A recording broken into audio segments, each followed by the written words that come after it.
Ahoj, tady je Mortis a já vás vítám už u 21. dílu ze série Let's Play Minecraft. Já jsem za kamerou dodělal tady tyhle řekněme tomu třeba zabíječe našich vesničanů. To znamená, jak když zmáčknu páčku, tak nám piston vysune blok do hlavy vesničana, počkáme, až se vesničan udusí, zase zapnu páčku a mám připravené prázdné místo pro nového vesničana. Takže když nám nějaký vesničan, nebo když už se mi nebudou líbit obchody, které mi ten vesničan nabízí, tak mám jednoduchý způsob, jak je zabíjet, aniž bych je zabíjel já. A v minulém díle jsme se bavili o mléku a dojení krávy. Když mám prázdný kbelík, pravým tlačítkem kliknu na krávu, tak mám kbelík mléka. Kbelík mléka můžu použít do nějakého receptu, nebo ho můžu pravým tlačítkem, ježišmarja, to je hrozný zvuk, ho můžu pravým tlačítkem vypít. A tím se dá zastavit jakákoliv otrava. To je asi jediné, na co si tak nějak uvědomuju, že by mi mléko v kbelíku, kromě receptu a na to, že ho vypiju, abych zastavil otravu, tak k čemu se používá. Takže to je ohledně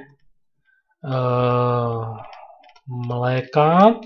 A teďka vrátíme se zpátky k naší Iron Golem farmě. Já jsem ji skoro celou dodělal.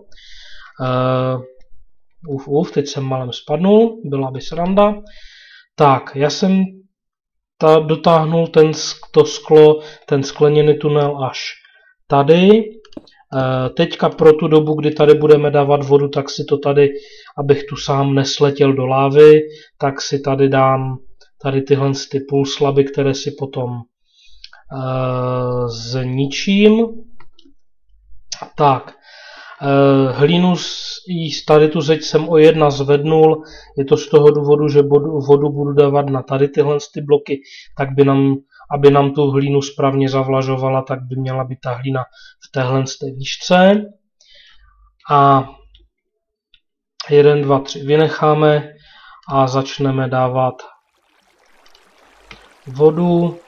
Tady máme nekonečný zdroj, takže z něho nabereme a každý druhý blok dáme vodu. Zase 1, 2, 3, takže voda bude tady. Tak, hop, hop. Tím by měla být jedna stěna hotová. Uděláme stejným způsobem i druhou stěnu.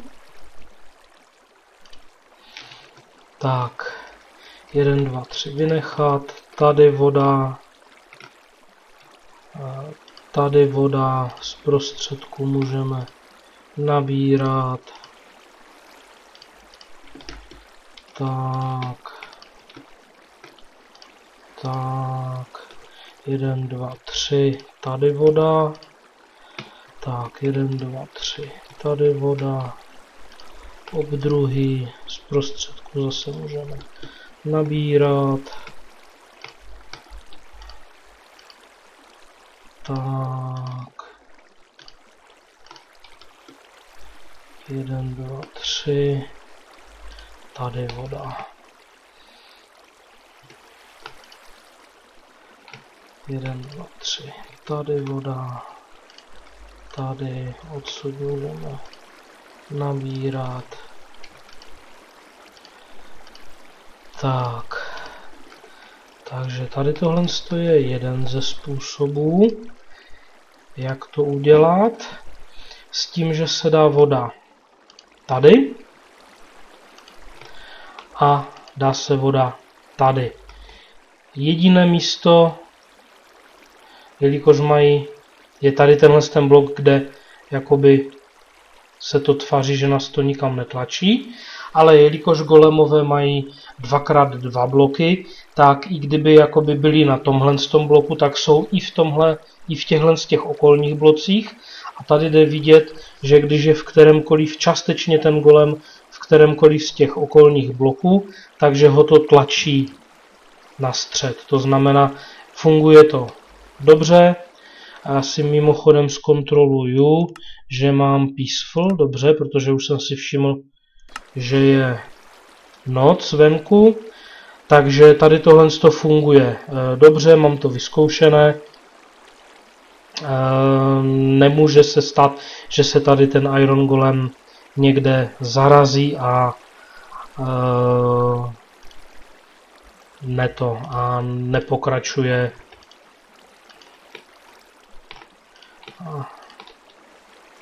nepokračuje Jo, opravdu je tady zase jeden jediný blok, který je jakoby voda, která neteče, a jelikož ty Iron Golemové jsou větší, tak je to vždycky z toho jednoho bloku vytlačí směrem do středu. Tak, ještě poslední roh. Tím budeme mít spodní patro hotové.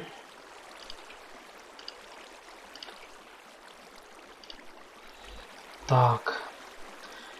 Já zkusím, když budu držet shift, jo, sundá mě to dolů, takže já tady budu muset couvat. Tak. A dostaneme se tady.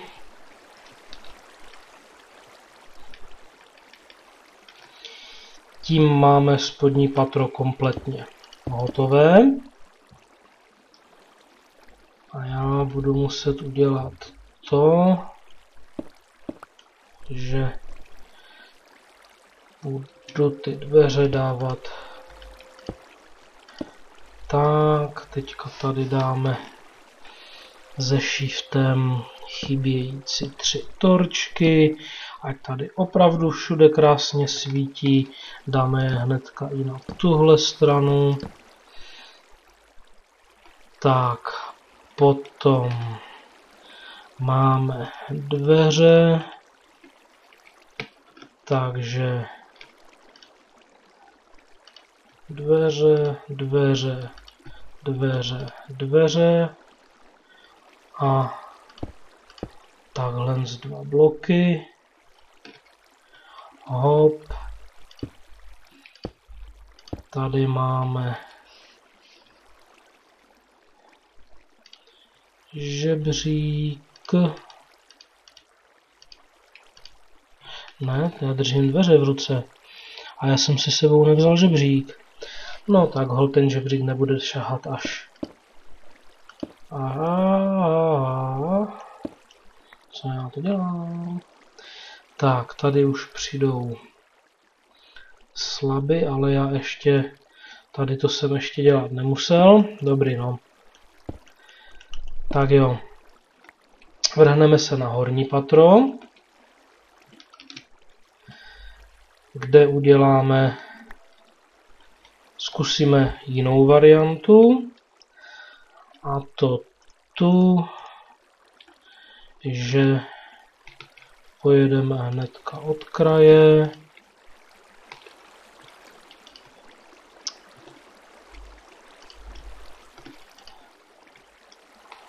Tak.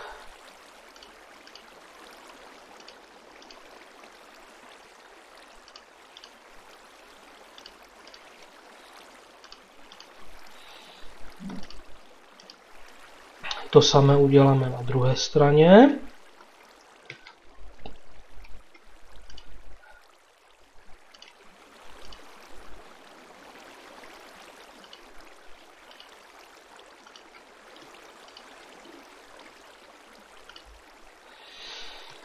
Tak.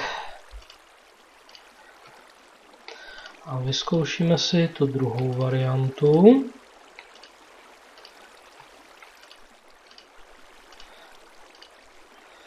To znamená, že téhle vodě přidáme jeden blok tady, jeden blok tady a jak jde vidět, tak nám tady zase vznikne pouze jeden blok, kde ten golem, i kdyby byl, tak jelikož zasahuje i do tady těchto z těch okolních bloků, tak ho ty okolní bloky natlačí tady tímhle s tím směrem.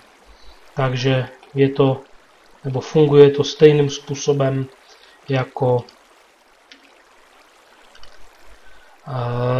opatro níž, až na to, že je to vzhledově možná škaredší a to je jedna věc. A druhá věc, ta cesta těch golemů do toho prostředního tady tohohle z té 2x2 díry. Hlavně tam nespadnou, protože máme pod sebou už lávu a dost dlouhý pád, který by nás zabil, ať už tam jel nebo není láva. Takže tady tímhle s tím způsobem funguje i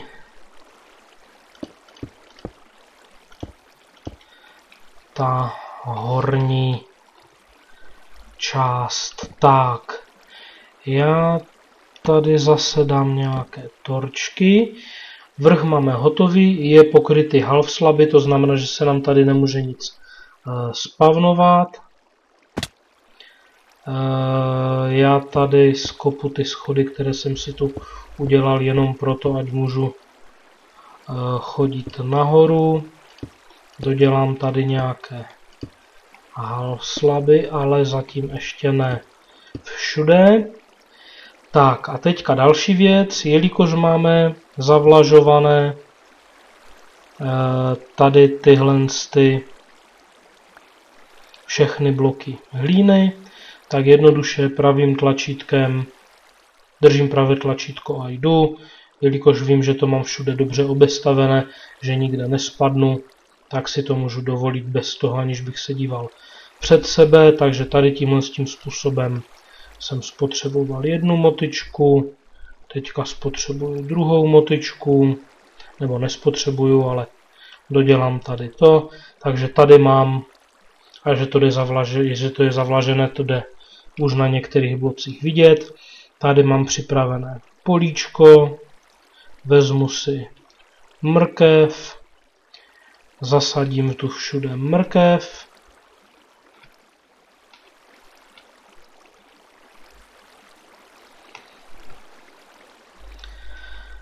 a tím nám vzniká v podstatě políčko pro rozmnožování vesničanů.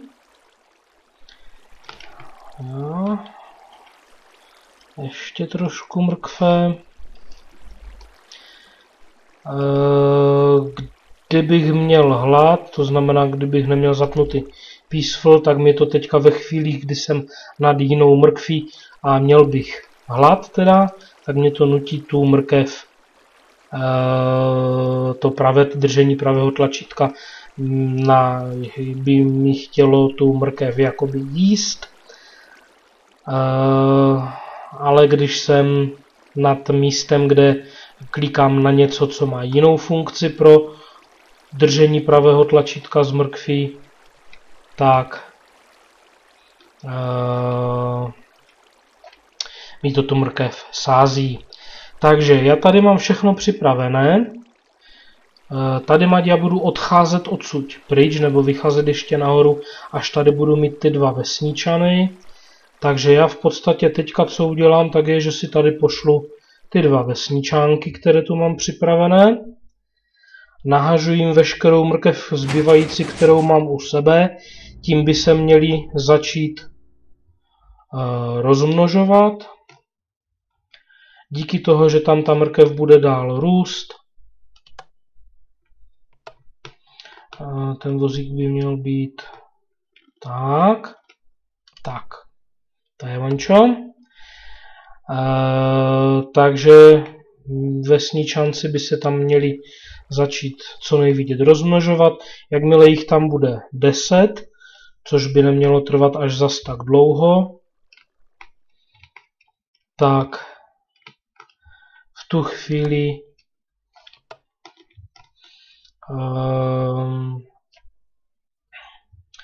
se nám začnou vytvářet nebo generovat iron golemové. Voda je stáhne ty iron golemy doprostřed, propadnou dolů, zapálí se o lávu, zhoří, jakmile se rozpadnou. Tady vidím, že už se nám začaly rozmnožovat, ale já chci, ať nám spadneš tam dolů. Ne tady nahoru, ale tady dolů. Tak, já skočím, pánové, za váma, jenom tady odstraním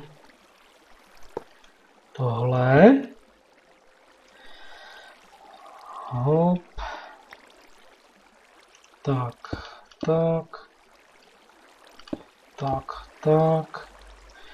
Tady ti taky rozbijeme vozíček. Vezmeme si ho. Vidíme, že tady, když někdo z výšky dopadnul na vozíček, že nám tady zničil políčko. Vyhážu tady 1, 2, 3, 4, 5 staků mrkve. Vypadá to, že si všechno vzal. Tady tomu vyhážu taky 1, 2, 3, 4 a 3/4 staku mrkve. Tak, oba dva hnedka by se, doufám, že chtěli rozmnožovat. Takže jenom do toho, pánové. Je to naprosto v pořádku, vůbec se nemusí ostýchat. Já tady dodělám to, že tady všude doplním ty sleby neboli půlbloky, aby se nám tu nikde nic nespavnovalo, aby oni byli krásně schovaní. A tím máme hotovou Iron Golem farmu. Já se se shiftem zjistím, kde mám žebřík, abych mohl v klidu zeskočit. Tak. Takže já zase za kamerou zničím tady tuhle příšernost, nebo tady tuhle moji rychlokolejku, kterou tu mám. A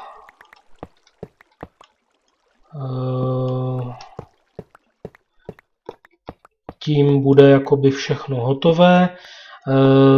Doplním tam ty chybějící, já nevím, jestli 2 nebo 3 žebříky, které mi tam na boku chybí, abych mohl do té Iron Golem farmy se chodit dívat. Dívat se tam budu ze 2 důvodů. Za prvé si musím ověřit, že opravdu se ti vesničané, já být dobrá češtinář, že se ti vesničané v pořádku rozmnožují, že je tam všechno v pořádku a neděje se tam nic nekalého, to je jedna věc.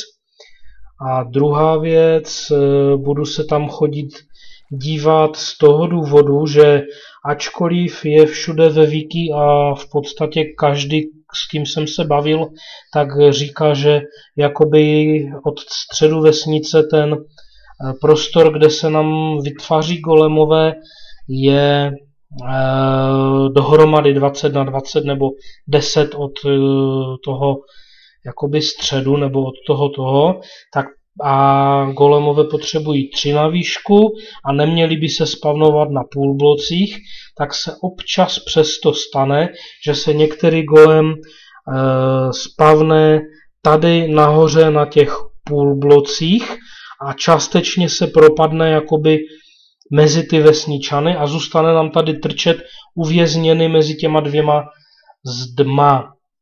Nestává se to moc často, řekl bych, že na takové 1, 2 čestku se to stane jednou, ale tady tenhle ten koncept nebo tady tenhle ten způsob farmy má bohužel to, že se to občas stane. Nevím, jestli to je nějaký bug nebo v čem je problém. Opravdu mám spočítané, že se tam nemůže nikde ten Iron Golem spavnout, přesto se to občas stává, takže hold se tady nechávám tady ten sloup s tím žebříkem a raz za čas opravdu stačí jednou za hodně dlouho, když budu chodit vybírat tu čestku. Tady dole, hnedka tam doskáčeme. Takže když budu tady do té čestky chodit ji vybírat, tak vždycky, když už bude plná, tak vím, že musím zajít nahoru, celé si to v klidu obejít, podívat se, že je všechno v cajku a můžu zas pokračovat. Takže tady tímhle s tím by byla hotová Iron Golem farma. Když už tady chodím okolo jako pešek, tak se mrknu. Nedávno tady to byla úplně prázdná truhla, protože jsem dával vesničanům papír. Vidím, že zase můžu vesničanům dát hromadu papíru a získat tak hromadu emeraldu, takže v tomhle se nám všechno daří.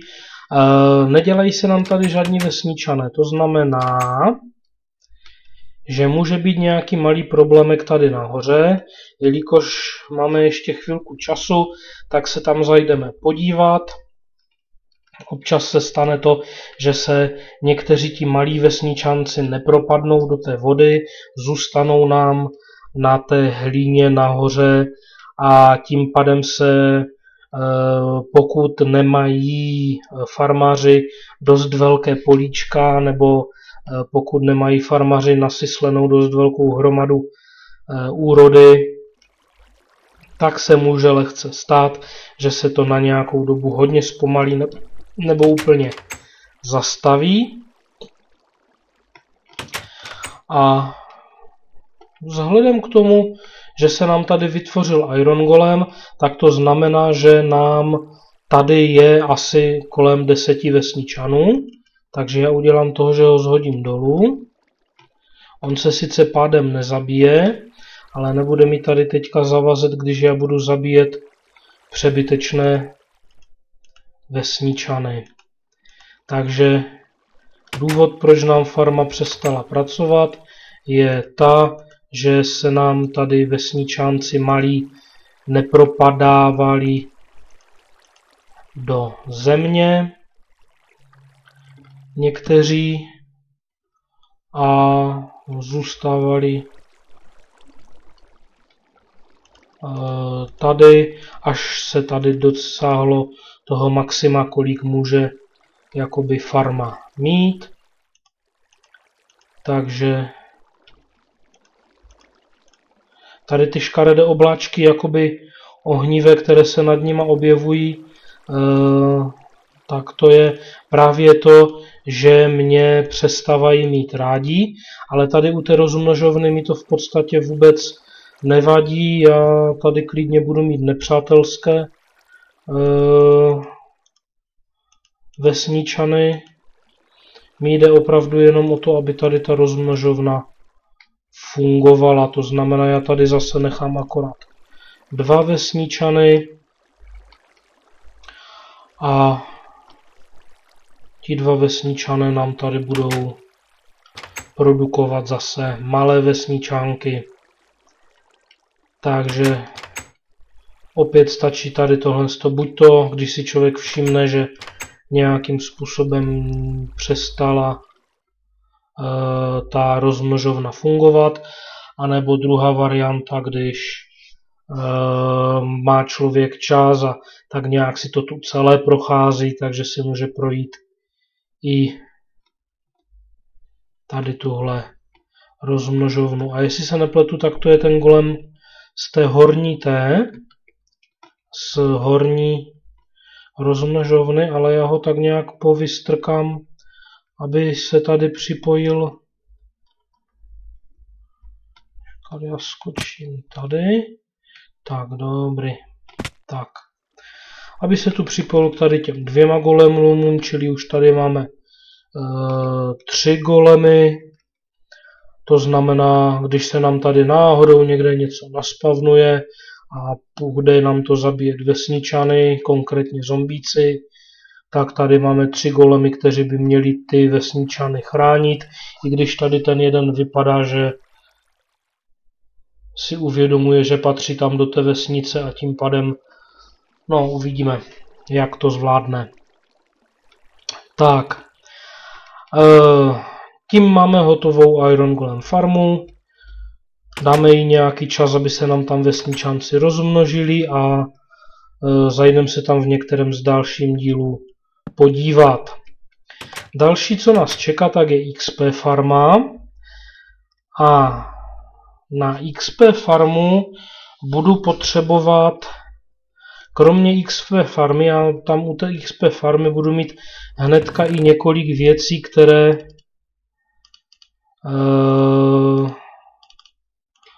budu používat jako obecně budu tam ty zkušenosti nejenom vytvářet, ale hnedka i spotřebovávat. Takže ukážeme si další recept, nejsem si jistý, jestli jsme si ho neukazovali. Tady tímhle s tím způsobem se vyrábí Enchantment Table. Enchantment Table je věc, která nám slouží k očarovávání nástrojů, knížek a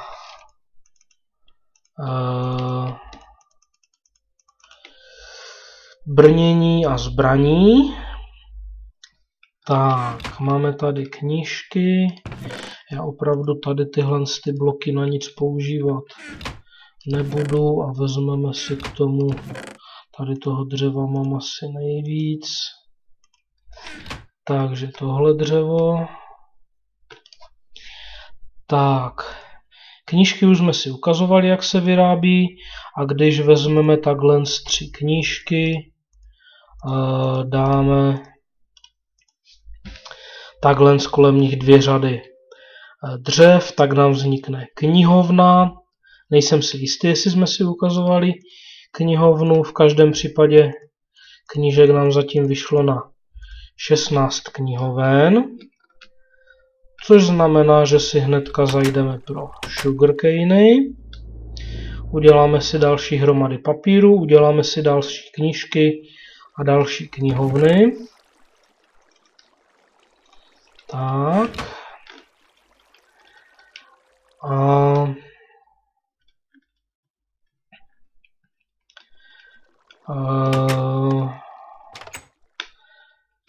Já potom papír se dělá tak, že dáme 3 sugarcane vedle sebe. Za každé 3 sugarcane vedle sebe nám vzniknou 3 papíry. Takže já tady tímhle s tím způsobem mám zase hromadu papíru vyrobenou. Tady uklidíme zbývající sugarcane. Toho papíru tolik potřebovat nebudu. Když už jsem tady v tom uklízení, tak tady pouklízím i další věci. Tak, aby jsem mohl vyrobit, a kůži už mám málo, 14 knížek a jednu mám tam, to znamená 15 knížek. No, je možné, že budu potřebovat zase začít krmit a zabíjet krávy a já jsem s tím chtěl tak trošku počkat, až si udělám farmu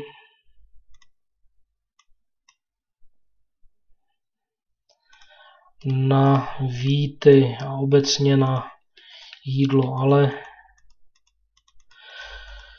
dobře, takže máme 21 knihoven, to by mohlo možná stačit, možná, že ne, uvidíme. Já myslím, že si těch knihoven budu chtít udělat trošku víc. Takže máme knihovny, máme enchantment table. Další věc, kterou si vyrobíme, tak je kovadlina. Kovadlina se vyrábí z 1, 2, 3 bloků a takhle 3 bloky železa a 4 železa nám dají dohromady jednu kovadlinu. To je věc, která nám slouží na opravu zbraní, brnění a nástrojů a na další způsob očarovávání z knížek. Takže tím máme připravené věci, které budeme chtít mít nahoře u XP farmy. Já za kamerou vytáhnu tady ten komín až nahoru do té výšky, kde tu XP farmu budu chtít mít. Určitě za kamerou zruším tady tyhle koleje, které jsem tu nechal. A pravděpodobně půjdu za kamerou i trošku těžit, protože tak nějak sice železa tady máme celkem dost, ale jelikož všechno zatím stavím tak nějak z kamene, tak mám pocit, že mi začíná docházet možná kámen. Což jako... No tak dobře, tak nezačíná. No, nezačíná, takže dobře. Nepůjdu těžit za kamerou, nebo teda, jelikož to je věc, která mě nějak zvlášť nebaví, tak asi nepůjdu těžit za kamerou. Takže pouze připravím ten komín do správné výšky, žebříky, tam doplním chybějící žebříky a zruším tady tuhle železnici, kterou tady mám. A v příštím díle se vrhneme na stavbu XP farmy. A to už si zase budeme zapínat, nebo já už tu obtížnost teďka, když se vyspím, tak už ji zapnu teď, protože hrát pořád na Peaceful je takové nudné. Tak jo, díky za sledování, mějte se krásně a ahoj.